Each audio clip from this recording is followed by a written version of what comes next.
I think as long as you have two elements in place, you have a successful space barbarian. Some sort of laser gun, like a ray gun, and then a loincloth. You're set. That's all you need. Oh my God, you want Zardoz? Really? Are we gonna go? We're reaching for Zardoz? Joining us today, folks, we've got author and creator Robert Jeschonek. Robert, thanks for coming on and joining us, man. Thanks for having me. This is a great place to be. I love the DRS. Okay, that's $20. You know, we sent you that obviously got there for saying that. Terry, are you bribing guests again? I told you to stop doing that. It's the only way to get, good words is to send them money. That's how this works. I didn't know how that worked. Little quid quo quo will, get you what you need. Is that what we're Are we really going to start with the belly dancing, Terry? I mean, okay, so I saw belly dancing, Terry. I saw a picture at Rudy's barbecue that I will not go into describing. I'm not even going to. I was young. I needed the money. That's basically all I'm going to say. It was not that long ago. After I got done being blinded, my brain processed what I was seeing, and then it was a bunch of nopes after that. So. You just slid down the wall into a nope. You'll note that I wasn't the one that showed you that picture. I wasn't going to go there. No, your wife did.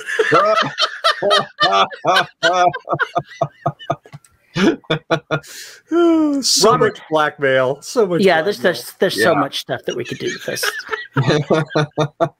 I saw that you were starting another Kickstarter. Yeah. To follow the success you had with the 70s science fiction with Space Barbarians. And I had to bring you on to ask you exactly what it is you're smoking, because there's something going on here. Space Barbarians. Wow. Yeah. I haven't thought about Space Barbarians since the last time I read Star Viking. Oh, wow. Nice callback, man. Very cool. Yeah. They've been around for a long time. It's just maybe not in the forefront of the subculture so much, right? It's time they got their rightly, time in the sun again. Star Viking, and I'm not sure that it's quite, Space Barbarians. It's H-beam Piper, so it's close enough for me. I can live with that. But I've read other things that were definitely barbarians of space, but they seemed like they came from even further back than the Piper stuff. Where did you come up with the idea of doing Space Barbarian? What exactly is a Space Barbarian? Thank you. Well, in this case, it's the story is set in a post-apocalyptic time when Earth has fallen into great disrepair, and everybody has been reduced to a state of savagery. Well, almost everybody. And those people are living in a barbaric fashion, right? They've been bombed back to the Stone Age, basically, and they're just fighting each other, and they've got hordes and chieftains and horde lords, and they're fighting for supremacy. So mankind has been pushed back to the primitive times, and there's where you get the barbarian aspect.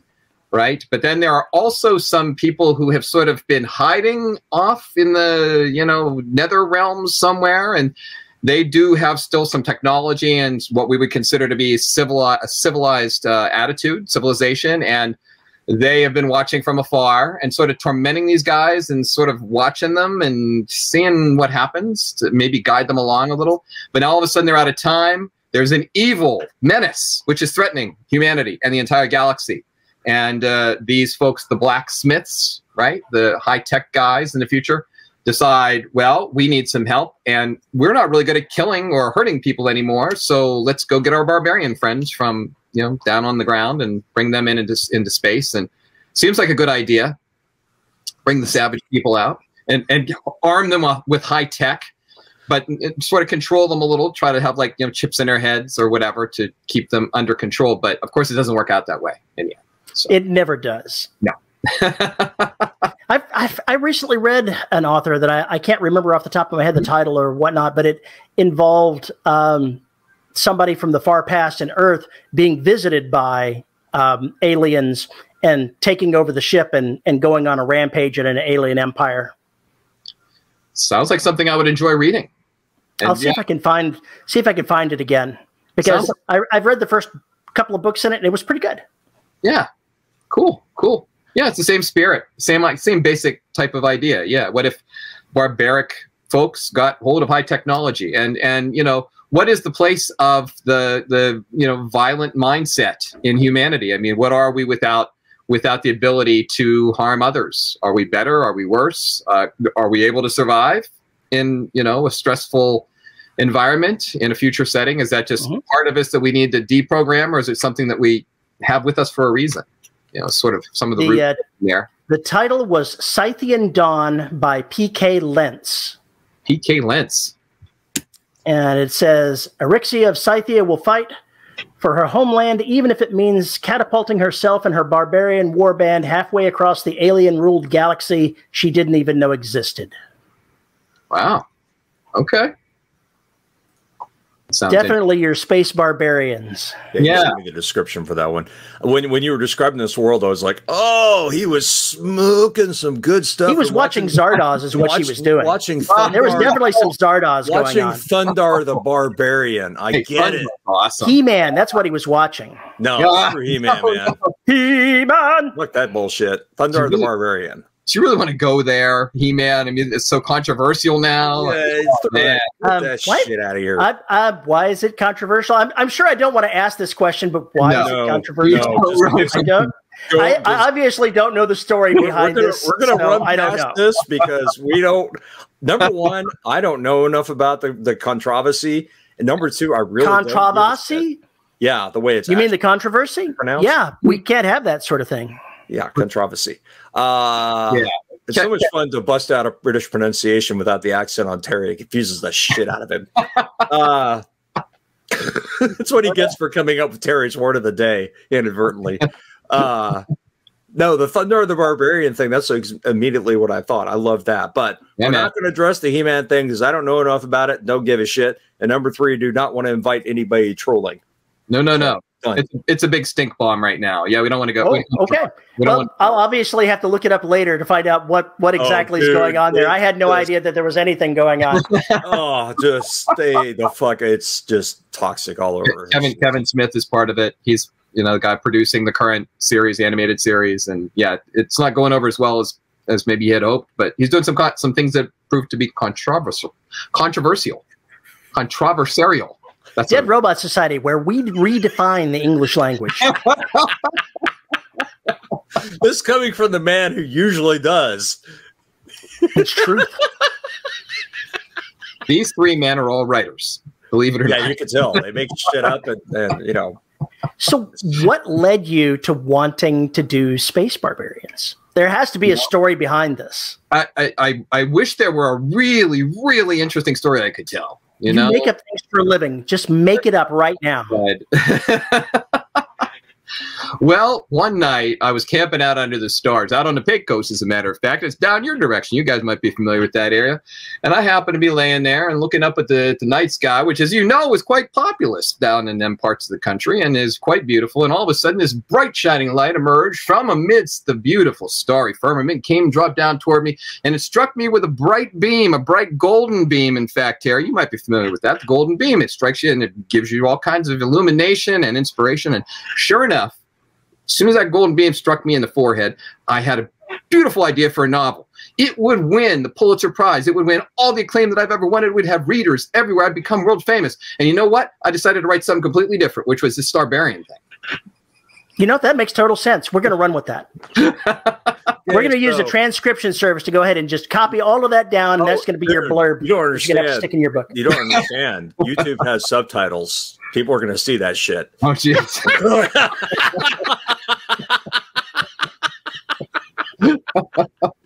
I'm starting to regret having gone down that road. You redefined what a golden shower was, for crying out loud. Oh, man.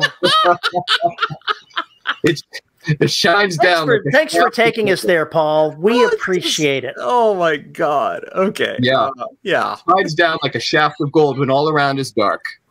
That's not making this better. That's making it so much worse. You got the gold mine. We got the shaft. You suck. No, but I actually have read, as a kid, I've read a lot of various stories that I couldn't name to this day about space barbarians. The only one that came to mind when I was thinking about it was Star Viking by H. Beam Piper. Oh. And it's... Yeah, go ahead. I was going to say John Carter of Mars, kind of, sort of. Sort of, kind of, yeah. He's not the barbarian. He's the one thrown among the barbarians. Sure. Yeah. It's still barbarianism. Yeah.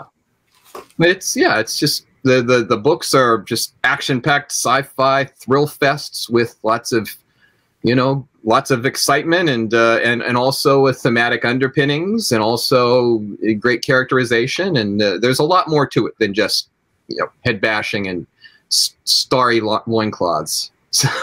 Sorry, we were going to stay away from the loincloths just in general. See the Patreon show for that segment. Yeah. The self-aware loincloths is just an aspect of technology we don't need to think about. See, people, this is why you need to subscribe to the Patreon for DRS. Yes, you missed that part. Sticking wrong. That's what they call bonus. Isn't it bonus content? That's right. Exclusive content. Yeah, exclusive. It might be that way for a reason. Pretty much, yeah. When you're rushing out there with your credit card, I got to subscribe to that Patreon. There might be a reason that it's, yeah. Yeah, if we have a pitch deck show or pitch storm show, yeah, it can get bad. It can get very bad because our audience are bad people. Bad people. If you don't know what Pitch Storm is, it's a basically a card game where you pick out 3 random cards for plot and for character and for plot twists.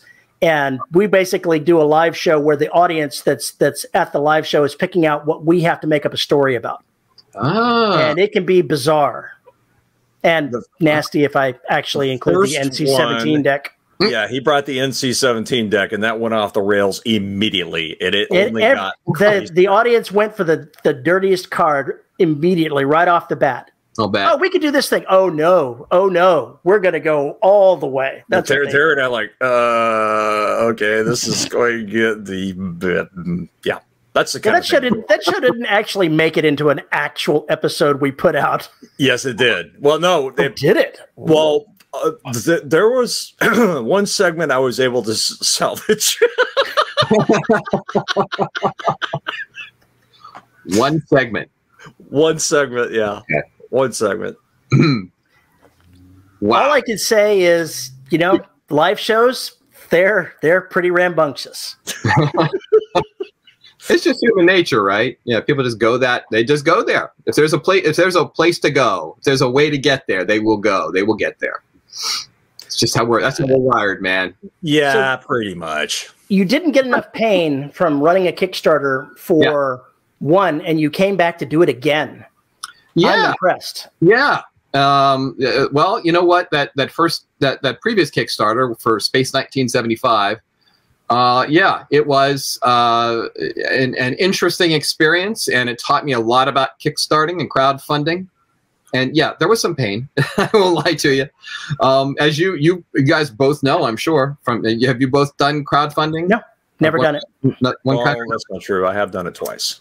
Okay. I got the book from Lauren Coleman from his Kickstarter that I need to go through and look at it to decide if I actually want to stick my finger into that chainsaw. Yeah, it's difficult. I won't lie to you, but you guys already have these massive audiences that are pre-built that you can just appeal.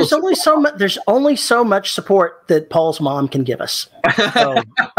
Damn, you really went there. Shit, Mom, don't take it personal. I love you. But it's still it's also fun. I mean, it really is fun to be able to go out and to be able to raise some funding and be able to put out projects that otherwise might not come into being. Like that Space 1975 book, that was kind of an offbeat idea for an anthology. Science fiction tales with a 1970s flair. But it really worked. And the book, I'm really proud of it. I think it came out really well. And thank you for your support, Terry. You were one of our supporters, and the DRS was a supporter. Of course, you guys got us on and helped us, spread the word, which was awesome, which is much appreciated. And it worked out really well. So I decided to try it again with the Starbarians. I thought, let's give it a shot. And I'm proud to say, thank you for your bit of flash there. Much appreciated. Yeah. you can still buy that on Amazon and elsewhere. And in fact, it's selling pretty well. So I think we built something. And I think that's for that reason, you know, those reasons. Kickstarting or crowdfunding can be a really important part of your plan as an indie publisher, an indie author and publisher. I think it's a really good idea to do. But I'm happy to say we are 105% funded at this point. I saw the note for that. That's looking good. Yeah, we're trying to hit the stretch goals, but we got our funding goal, which is awesome. So we got a lot of great support. A lot of people want to see barbarians in space, bashing aliens, fighting a good fight, roaring to the heavens, roaring to the farthest galaxy in the universe. You know, now that now that I start thinking about it, that actually is a more common trope than I first gave it credit for. It has to be primitives that are fighting, though. To be a barbarian, you kind of have to have some primitiveness there. Yeah, but it's also, I think, if you broaden those terms, it's a matter of perspective as well. Mm. Who are the primitives? Who are the savages? Yeah, who are the savages, and from what perspective are they being seen as savage? Right. I mean, we look back now at colonialism, you know, and back then, you know, was a whole different way of looking at the world, way of looking at humanity and the different parts of it. And now we look back at it and we're like, what the hell? Pretty much. I was thinking about these Star Wolves. I read these books a number of years ago, and that was the other one I was thinking of for space barbarians.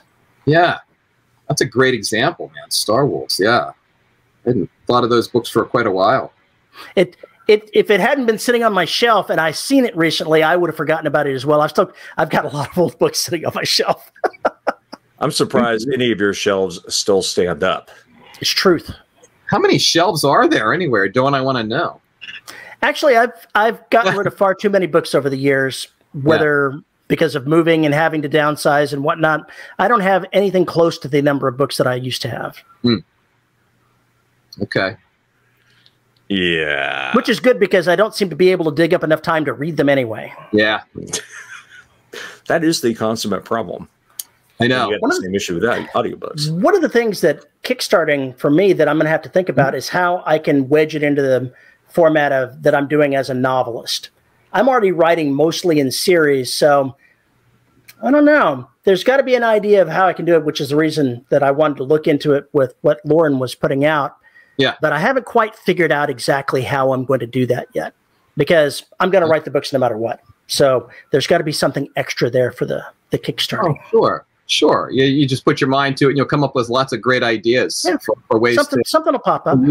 I know in the case of the Starbarian saga, you know, the first two books are already written, so I'm using those two. This campaign is for 2 books, 2 novels. And what we're really trying to do is to fund the creation of a paperback and a hardcover edition. That's really what we're doing with this. And so, you know, putting out an ebook, of course, is something we're going to do as well, but it doesn't require as much investment, right. From me. And so we're hoping to fund those. And also I'm hoping for a little bit of funding toward the cover artwork, because I did have to spend quite a bit. This is Tom Edwards' artwork. And he's a top flight artist, and these are great covers, but yeah, they're expensive, and so I'm hoping to get some funding to help pay toward that as well. So, but I think, you know, doing different editions, different formats of the book, and then of course just coming up with the different rewards for your backers to aspire to help, and just to help you fund to justify your production time and everything that you put into it. I mean, you're doing it for a living, right? So yeah. One of the things I saw that you're doing for the stretch goals is that you are going to add words. Yeah. If you get the stretch goals. How exactly? The book's already written. Do you have pre-decided places? Oh, I can expand this a little bit here. How are you going to do that? You always add, man. You just like, there's always more story to tell, right? And I know what you're saying. Of course, you construct it carefully. There's a very elaborate lattice work that you have built, and it's all very designed. Everything is point A to, but you know. Meanwhile, on Mars, for no fucking reason. But no, I mean, since I wrote those 2 books, I have thought from time to time, you know, I would have liked to have developed this angle a little bit more, or maybe I should have put in a little bit more of this or that or the other thing, but I'm on to the next project. And, you know, life is short, my brothers. And it's like, I'm not going to always go back to stuff like that. So seems like something like, I don't know, an exclusive short story, prequel short story added in there would be a decent stretch goal. Not for this one, but, you know, as thinking in general, just thinking off the top of my head, something like that might be interesting to toss in. Yes. Or that fits in the world that doesn't necessarily fit with what's going on at that time, but maybe talks or discusses something that is just generally mentioned in the book. Yeah, absolutely. There's lots of stuff you can expand on and create little side booklets, or what they used to call ash can editions, like in the comic book world, little short like pamphlets of material that like 8 to 10 pages or You're talking chapbooks, aren't you? Yeah, kind of, sort of. Yeah, there's lots of angles you can take, or artwork. You know, compile the artwork into a booklet, and maybe, you know, in my case, I had a lot of artwork developed, and this was a reward that I decided not to do this time around, but it was something I'd considered. Maybe for the next Kickstarter, I'll do it. But I have a lot of artwork that was developmental artwork from Tom Edwards for the creation of the ship that the Starbarians travel around and fight in. It's called the Halcyon. And he gave me permission to use that, and I thought about putting that into a booklet and then writing sort of like a technical manual kind of document and telling some stories about the Halcyon or giving some background of it. So that's another thing you can do. There's lots of things. Yeah. You guys, like myself, are overburdened with insanely prodigious imaginations. So become burdened with glorious purpose. And that too. That too, Loki. There's you know what I mean. Always. I just finished watching it. So good. So good. 2 thumbs up. I enjoyed it too, but Paul hasn't seen it. I just send him pictures, and he's like, that's what he does. I'm so done with superhero bullshit for right now. Yeah. Just kind of done with it.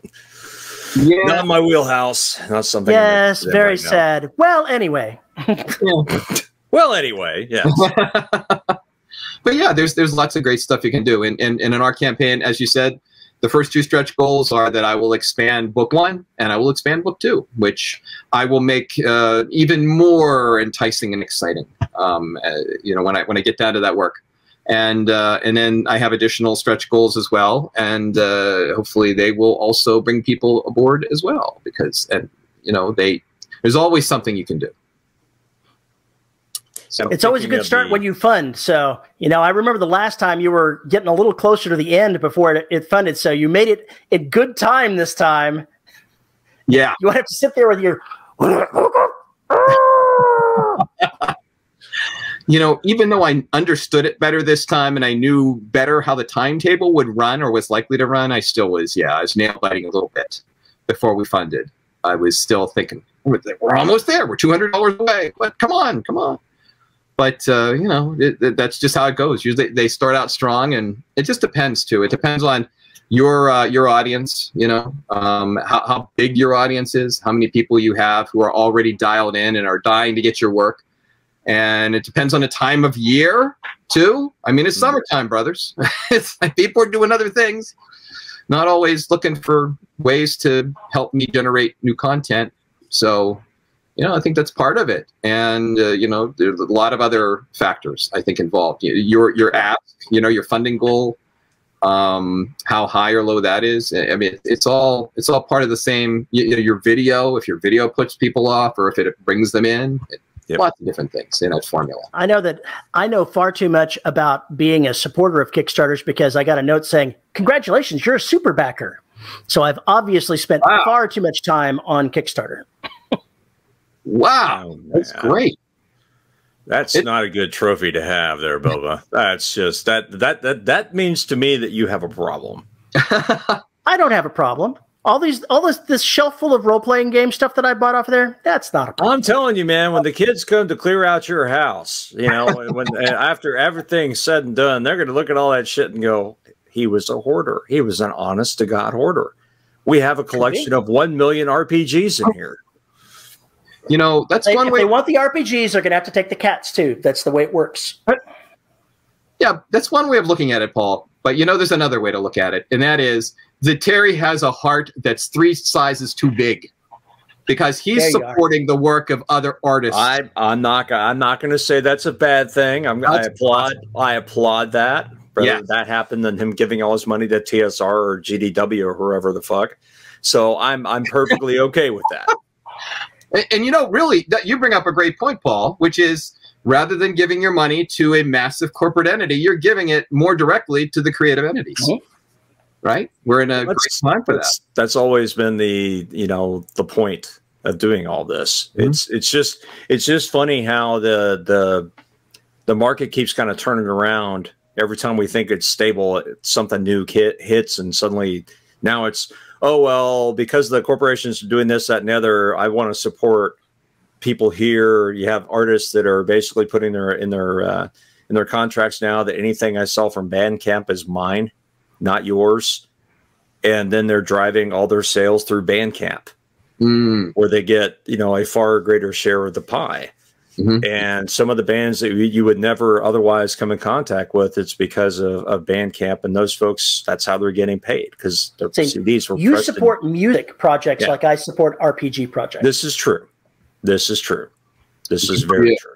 Good for you, supporting those artists. I think that's fantastic. I think it's pretty much the model that we need to go to, period. Yeah, it just needs to kind of happen that you can sell, but you can also have people who are kind of like chipping in. It's usually when you're writing something that is multimedia in some way.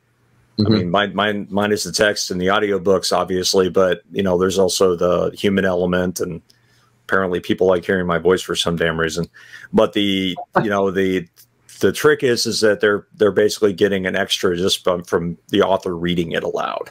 Mm-hmm, mm-hmm.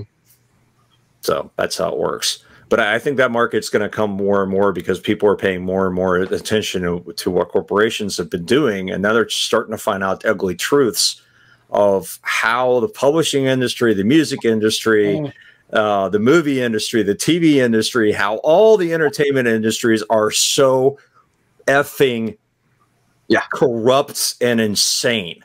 And now we get back to the half hour we spent talking before Robert came on. That was our conversation before you came on. Yeah. The patrons for the show, they get to hear all of our unmitigated ranting about various things. And that was today's rant. One thing I love about Indiegogo and Kickstarter is you are now the producer. You have the role that a producer would have in Hollywood or for a TV series. You're there to find the money. You're there to hire the people. You're there to oversee the creative project, even if you're not doing every step of it. And that's what you're doing at the Kickstarter or Indiegogo, essentially. Mm-hmm. But if we have more artists who are working as producers to produce their vision or their work or anything else, I think we'll probably be in a better place, personally. I agree. A lot of artists, a lot of writers are finding ways that have an audience, finding ways to do special hardcovers that make them a lot of money. Who am I thinking of here? Brandon Sanderson. Brandon Sanderson. What, $10 million that he made? Ridiculous. Egregious. Fucking egregious. Good for Brandon Sanderson, but yes. Good luck on trying to see anything like that yourself there, Sporto. I mean, I'd love to do something like that with the Black, but holy shit, would that be a big book? I don't know how you fit. Are you kidding? Brandon Sanderson writes these 500,000 word doorsteps. I know. And the print has got to be about this big in the hardcover. It's got to be like millimeter size. Either that or it's oversized and it's like it would have to be multiple books in a box set to make it work. Exactly. It would have to be something like that. Exactly. I think that's exactly. Although, Lord of the Rings was a pretty hefty book, as I recall, from my childhood reading that hardcover. Oh, yeah. 3 different hardcovers. 4 stops. Yes, it's a hell of a collection. Try lifting Proust's Remembrance of Things Past. I dare you. Anyway, the point is that I would love to do something like that. I love the idea of it, because you can get kind of the fans involved and in contributing to the project and make them feel like they're part of it, bringing that vision to life. We're seeing movies now that are being completely produced by Kickstarter and Indiegogo. Same thing with video games. Some of the more popular video games are starting to come out of that from these really small studios. And it's wonderful to watch. It's been a bit.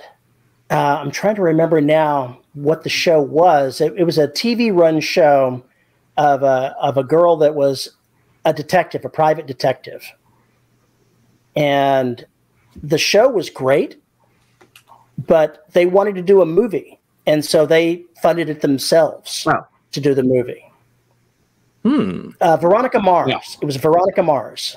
Oh, so the artists or the actors and directors and whatnot, they all the people that wanted to produce it, they had the rights to do it. They had no funding to do it, so they went and crowdfunded themselves a movie and made it.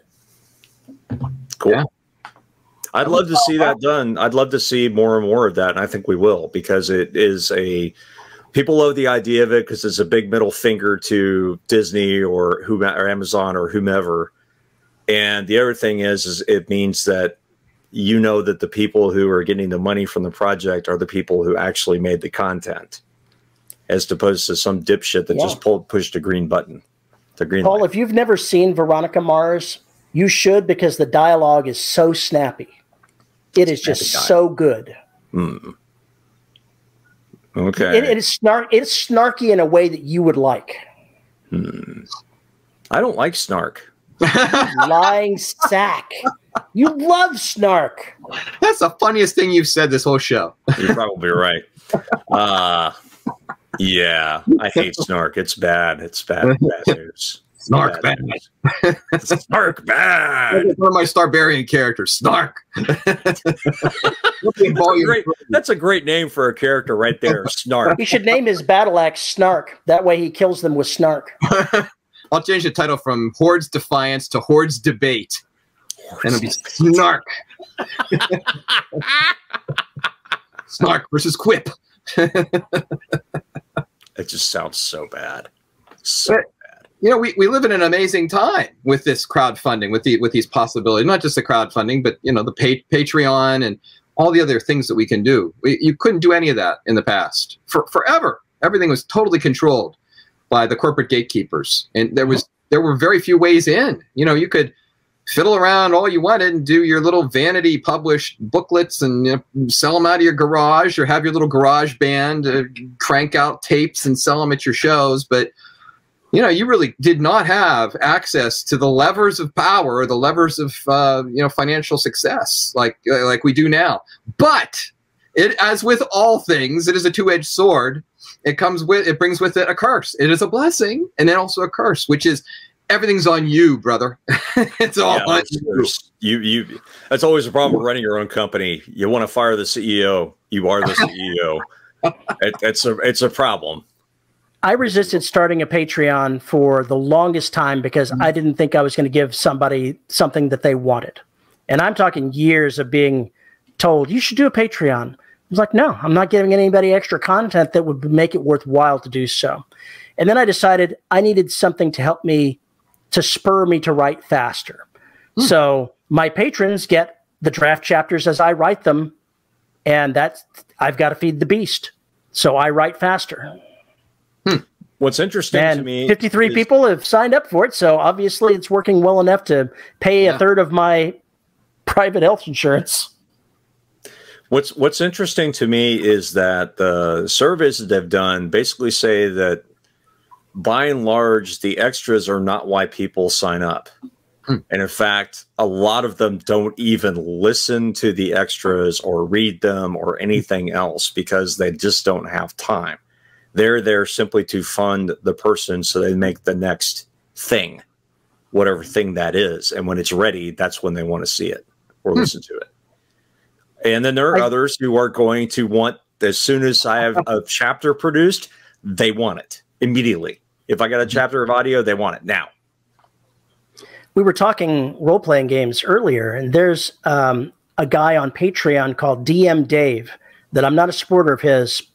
I've thought about it in the past, but he produces content, something like 4 adventures a month and various other things that he produces every month.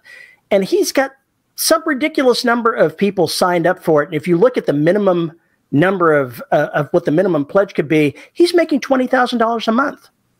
doing this. Wow. He's making bank.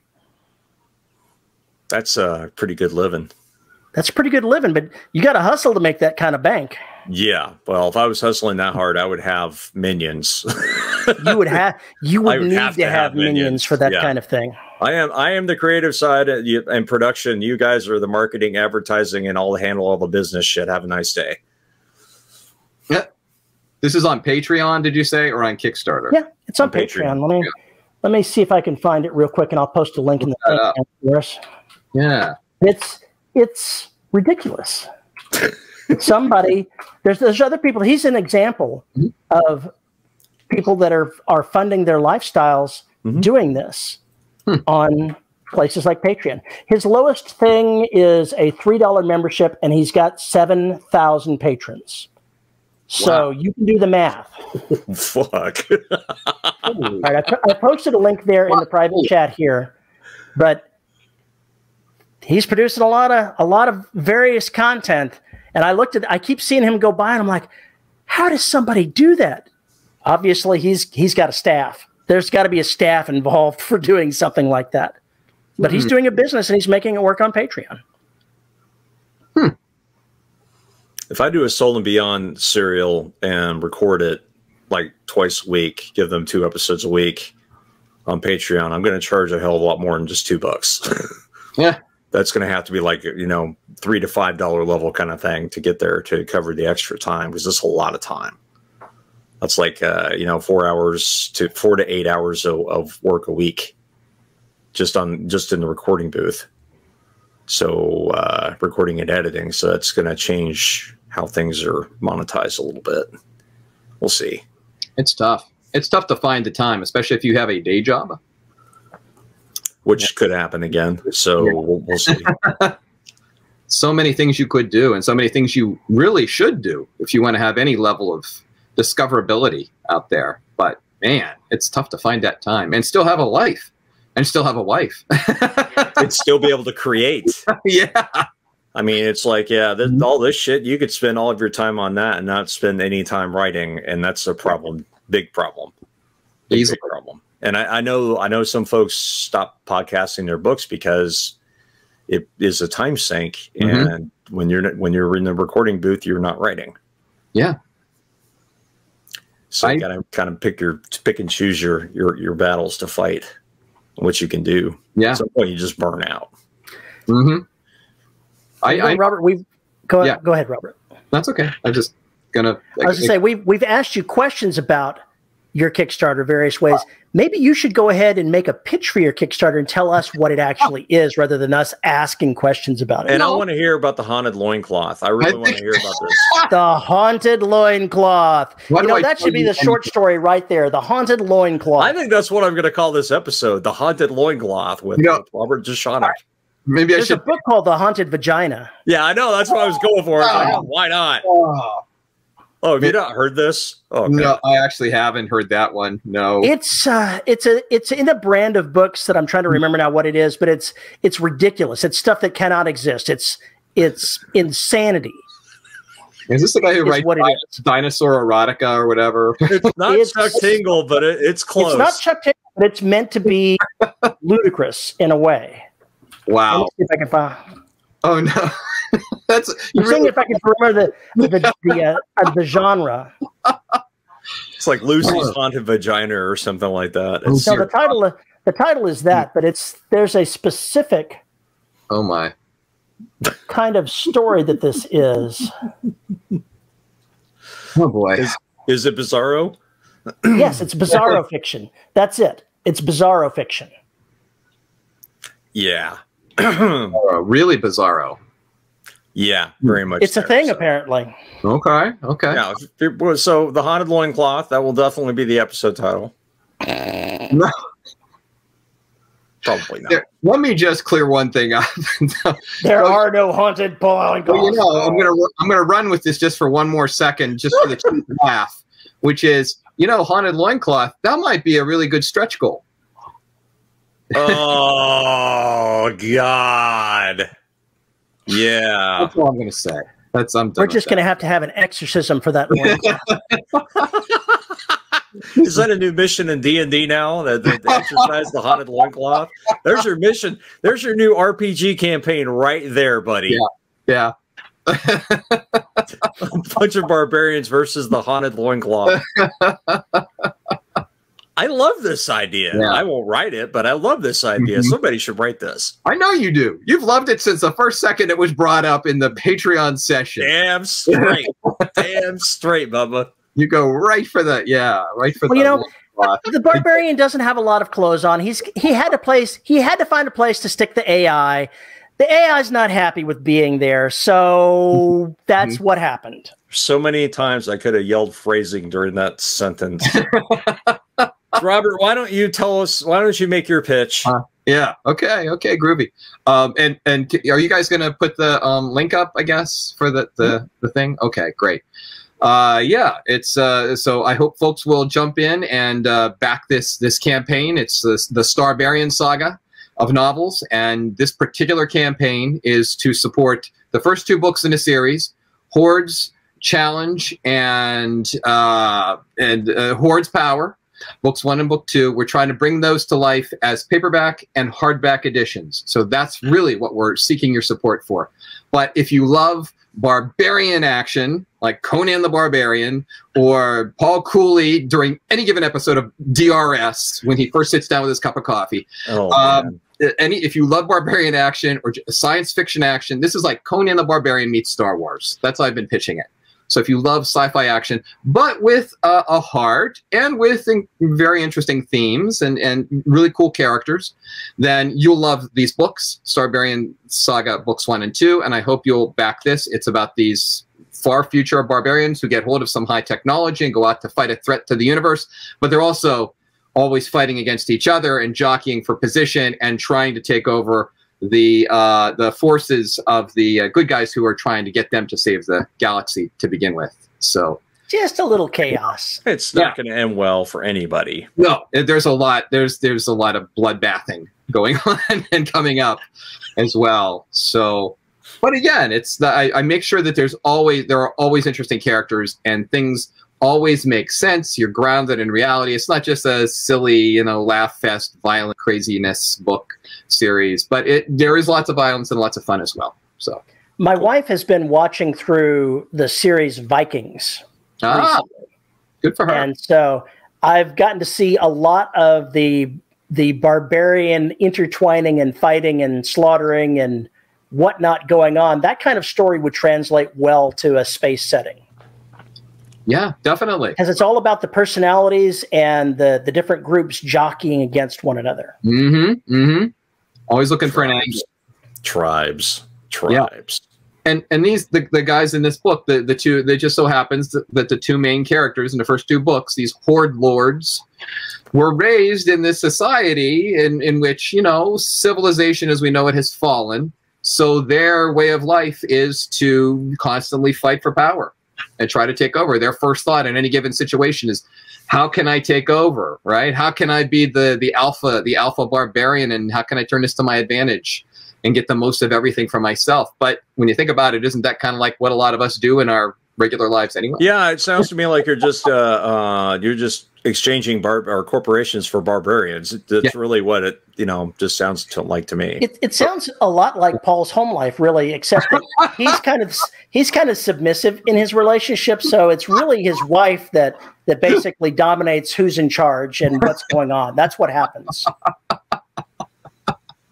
Suddenly, a pall falls over Paul's side of the screen. Silence. I'm surprised your cat will even sit next to you with the foul, vitriolic bullshit you just spew all over the place. I mean, that color of diarrhea just isn't natural. You need to see a doctor. You need to go see a proctologist. Maybe after a fist or 2, he'll find what's wrong with you. But I'm not very. I may have touched a nerve. What an asshole. What an asshole. Man. Yeah, we nobody knows what really happened in the show. Just couldn't let us out of here without ruining the show. you notice the smug look on his face? Oh yeah, he's very pleased. Oh, he's very pleased. He's very proud of himself. He's going to sit there being proud of himself for a while. What he doesn't understand is, or doesn't seem to remember, is I edit the fucking show. So you see, I don't get my satisfaction from anybody else necessarily seeing my successes. It's achieving those successes. So I don't need to have someone else see me succeed. What an asshole. Oh, to be that smug. There's a cloud of smug hanging over Clear Lake right now. League City, whichever one you live in. I can never keep it straight. Well, you know, smug. I'm working on some other projects as well, if you have time. What else are you working on? I have a story bundle, a space opera story bundle, coming up in August 18th. It launches, and it's got lots of space opera stuff in it. So if people like space opera, I hope they check it out. You know, there's some really good authors involved, and it's coming up on the 18th. Are you going to be at the next 20 Books Vegas thing in November? No. Are you? I am. But I'm the moderator of the space opera panel this year. Oh. I'm moving up in the world. They've made an excellent choice. Wow. We'll see how excellent it turns out when it's all said and done.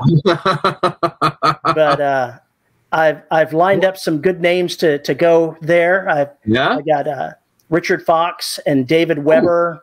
Good. And Mallory Cooper and Amy Dubois.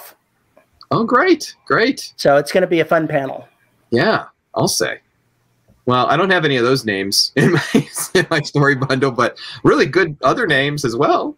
No, this wasn't meant to, stand up your story bundle. Just space opera. Let's talk space opera there. Because I only just got them all signed up a couple of days ago. So congratulations. Very happy about that. That's great. Yeah, and it's in a different venue this year, right? I mean, from the last. It's at Ballet's Hotel this time.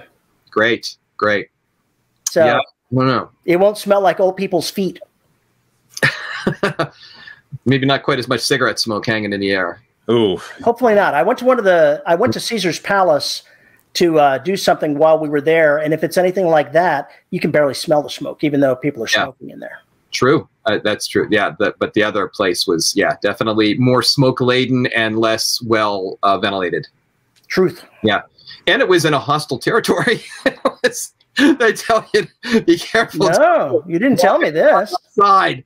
Yes, you must not have gotten the tip. Wow. Well, I didn't go outside much, so I didn't have to. I did have to go across the street to go to Walmart, so I did see some of the area around there. Yeah, but we were told. Considering some of the areas I've lived in over the years, I've lived in worse.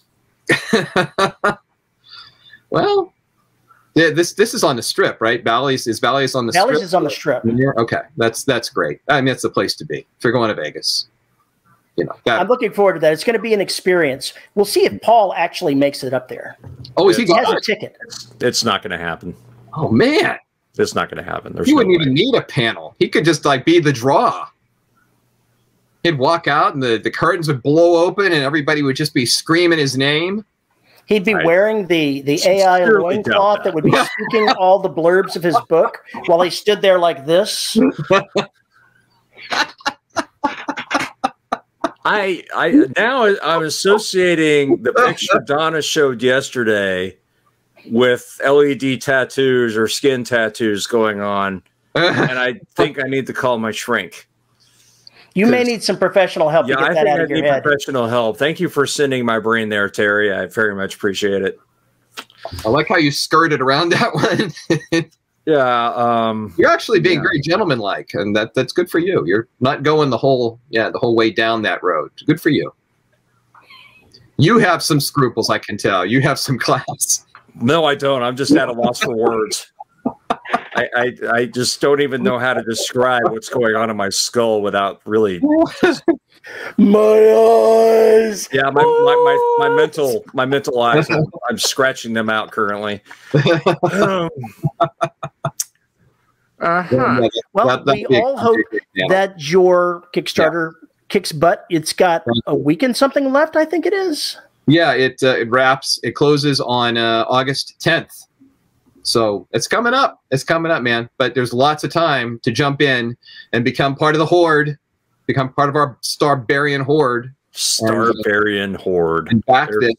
There's the episode. There you go. That should be one of your Kickstarter rewards. If you back this, you will be killed in a future Barbarians novel.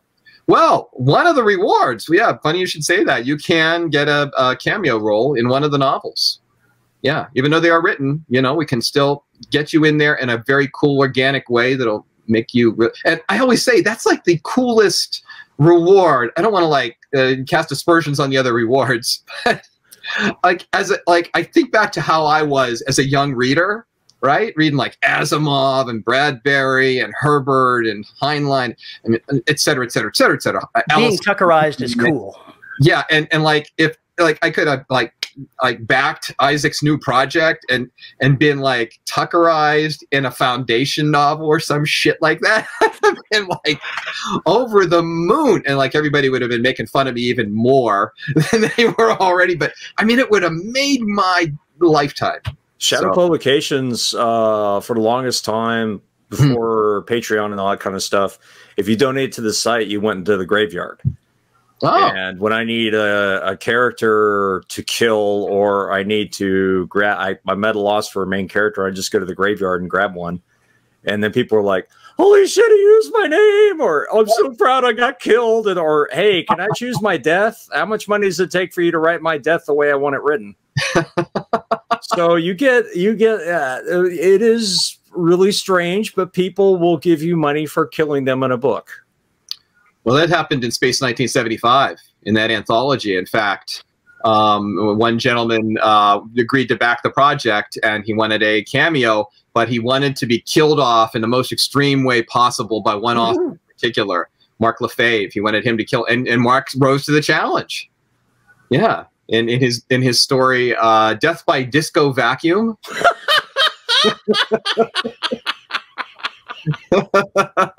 Wow, I see Disco Duck doing that, and my head just exploded. Yeah. Anyway, continue. He did a great job. He killed him off real good. He blew him up real good. We've got a friend named J.R. Handley, who various people have gone out of their way to kill him in their various books and short stories. And I remember one of his characters was killed in a space whorehouse when a vacuum toilet fell on him, or something fell on him while he was in the toilet, or something ridiculous like that. Yeah. Nice. I do that with my Fiends novels. There's usually a scene I have in there with a mortuary or morgue coroner or whatever. And that is the whole shtick. Is that's where I talk about how Thomas Reed died. But I'll usually put a corpse next to him, which is somebody else from the graveyard. Cool. You know, talk and about he's that. killed Thomas Reed so many times. Thomas Reed actually said that, you know, he made a comment on Facebook just the other day about how, you know, he couldn't count the number of times that he's been murdered by you. And he's going to get murdered again because I'll be working on Extinction. And then if enough people want me to write Mira, then I get a chance to, he gets actually a chance to have a speaking role. What? A living role. No way. You're breaking like precedent right now. Yeah, he because of the way I'd have to write Mira, he would actually have to be a real character. See, this is the kind of stuff that the old traditional publishing companies did not do, right? Yeah. And authors didn't do back in the day. Not to this level, anyway. In Baen Publishing, it was Joe Buckley.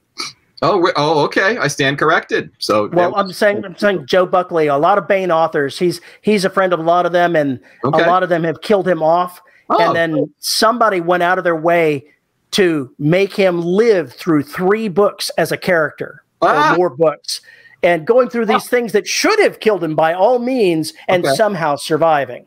Okay, very cool. Oh my God, Candide with Joe Buckley. They actually, Baen published a book called The Many Deaths of Joe Buckley, which had every scene in which he'd been killed. I did not know that. That is very cool. It's really weird. I go out of my way to find mortuary scenes or autopsy scenes because that's the perfect place to put those Thomas Reed references, because then I can describe how horrible the death is and everything else, and people can just sit there and, you know, Hey, this is what happens when you piss on a live electric line. Or whatever. I think I've killed J.R. Handley like 6 times in various books. Wow. And he doesn't have a complex about this. No, he wants more deaths. That's his thing. He loves it. He wants more deaths. He wants more deaths. He's a sicko. There are many feelings like, how many He's broken in the head. How many books can I show up in? Well, it depends on which universe. Some of the universes are different. I can kill you in multiple universes. That's fine. Not a problem, but those 2 universes don't intersect. That's why. But yeah, the kind of social interaction you can have with readers and whatnot, that has really changed a lot. And that means you can do more personalization, get to know them better. And once you form that bond, then the likelihood is they're going to support the shit out of you. And that bond usually forms because they're supporting you to begin with. So it's wonderful to be able to interact with them. It's awesome. The first time I killed him off, he said, "Make my death bloody." And because I'm the kind of guy that doesn't exactly cooperate, I had him killed with a plasma gun, so there wasn't even a single atom of him left. Oh, jeez. Nice. That's how I roll. Well, Robert, we absolutely hope that this kicks some serious butt. I know it's already funded, but here's hoping that it hits every stretch goal you've got lined out. Thank you. I invite your listeners and anyone they know to back this project and help us to make these paperbacks and hardbacks even more cool than they already will be. Well, we'll get the word out as best we can to Paul's mom, and we'll hope that she buys a couple of copies and supports it. Thank you, Paul. I appreciate that. I really do. Oh, your mom. Thank you. God God pathetic. And with that, Paul, have you got it up? It's a rather personal question, Fozzie. The Patreon. Well, we were talking about, animated loincloths earlier, so it's not exactly out of the realm of possibility, but I'm actually speaking of our Patreon list. Yes. Well, folks, if you have a comment about Kickstarters or Robert's Kickstarter in specific, go ahead and send us a note at show@deadrobotsociety. You can find Paul on Twitter at Paul_E_Cooley. You can find me on Facebook where I run the Listeners of the Dead Robot Society Facebook group. We have to thank the good folks at Podhoster who host all the episodes in audio for your listening pleasure. You can find us on youtube.com/DRS podcast if you want to see our ugly mugs. If you want to support us on Patreon, you can find us at patreon.com/DRS podcast, where for as little as $1 a month, you get exclusive content and you can get your name read on the show, just like now with Paul, if you support at the $10 level. And our $10 patrons are Summer Wilson, Tony L. Joy, Andrew Smallwood, Veronica Jaguar, Rick Shaw, Lisa Slack, Chris Winder, and Isabel Cushy. Thank you very much to all of our patrons for making this show possible. And we cannot escape without speaking about the Lord of Caffeination. You go visit corpsecoffee.com. Put the dead in your cup. Drink it up. You will like it. It is not this Starbucks crap, filthy garbage pig would not be willing to swill out of. It is fine, crafted dead people. Perfect waxy beans for your caffeinated pleasure. And that's the approved language that he gave you, right? Go to corpsecoffee.com and get the dead in your cup. And with that, folks, we're out of here. Bye-bye.